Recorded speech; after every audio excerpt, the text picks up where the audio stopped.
Far too often, it's, programs have been designed to train them and then hope that they get a job. And our intent at CCF is to train them in fields that are high demand, high growth industries in the state that have been identified by the Governor's Workforce Board of Rhode Island as those industries that, when the economy does turn around, are industries that are hopefully going to have entry level to middle skill jobs that are really going to be jobs that are going to be able to fill, and they're not going to leave the state. And so it's really critical at a time that we figure out on the ground level, how do we improve the program to ensure that parents are actually gaining access to the services that are out there that are creating meaningful trainings and placing people in jobs. And CCF is one of those organizations amongst many others across the state that are providing the training, but yet they're not receiving the referrals of parents who maybe they went through the 4 weeks of job search at the Network RI but failed at finding a job because of no fault of their own, but because they don't have the skills in order to obtain the jobs. Mm-hmm. Well, and I know that Department of Human Services has a new director. Are you optimistic that she'll be able to implement some of these? We're very optimistic that Sandra Powell will be willing to look at these issues, especially being the former director of the Department of Labor and Training. She clearly understands the needs of low-skilled workers and really can bring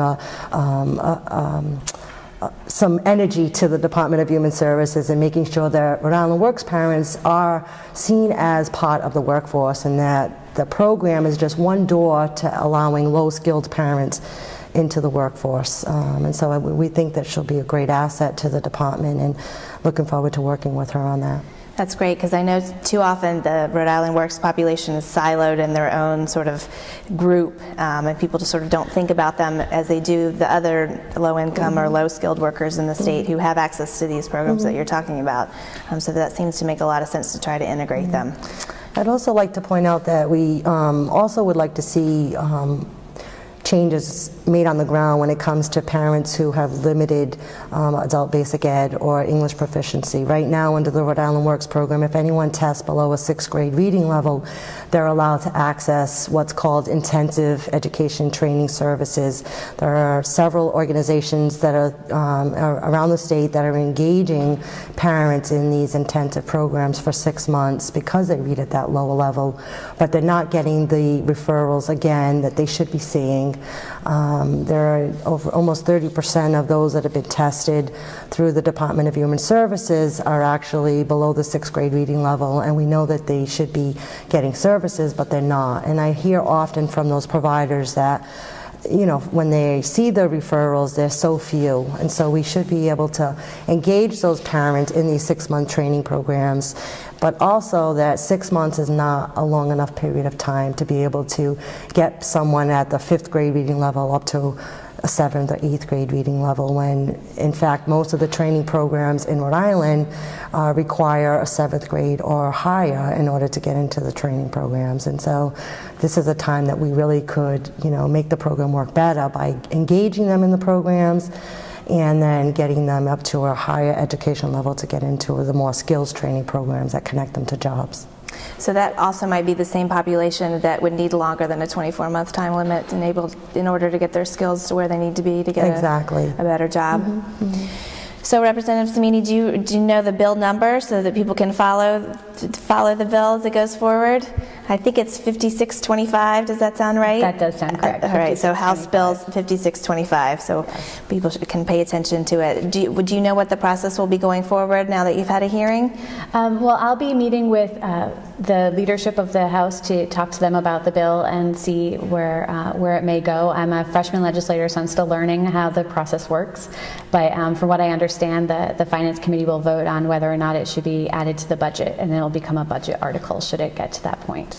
So we can probably expect to hear about it again in June when they go to the last minute to work on the budget, right? Isn't that their usual process?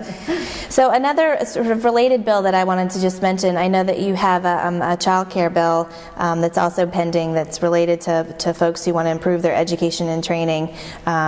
Currently, to qualify for child care assistance, as you know, a family needs to be earning less than 180% of the federal poverty level, which is about $32,000 a year, and they have to be working 20 hours a week. So what would your bill, your child care bill, do to change that program a little bit?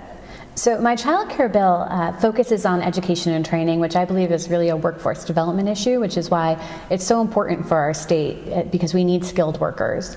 And so, as you said, families who live below 180% of the federal poverty level are eligible for subsidized child care, but it's only for those hours that they're at work. And so my bill would say that if you're working at least 25 hours a week, then if you're also in an education and training program, you would be eligible for subsidized child care during those hours that you're in education and training. So that could be someone pursuing an associate's degree at CCRI, or it could be someone in a more skills-based training program.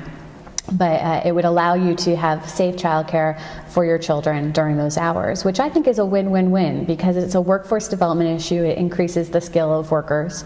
It makes sure that children are in a safe place, that there aren't children watching other children, or parents who are choosing not to pursue education because they have children at home that they need to care for.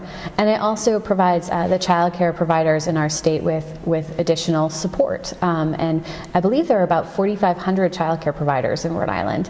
And so this would allow them to have more children in their care, which improves their economic standing as well.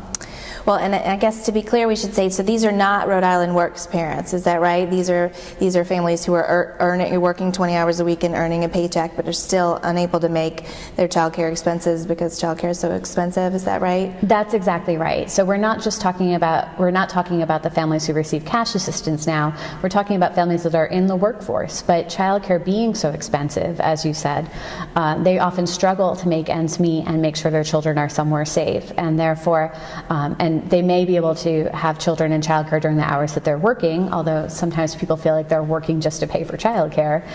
But those hours that they're in school, where they're not making any money at that time, is a more difficult time for them to afford the childcare cost. So this is for those families. And it sounds like that would also be a win for the state, because we hear from employers that they often need workers with higher skills, and so anytime we can improve workers' skills is better. Well, thank you both very much for being here today to talk about these programs. We hope that both of these bills are passed, and because it seems like it really would improve the populations that they serve, both low-income families who need to rely on cash assistance and also families who need to rely on child care assistance but are passionate enough that they want to try to do family work and education, which I frankly cannot imagine. But I give anybody who wants to do that, I think we should support them. Absolutely. So thank you very much. Thank you.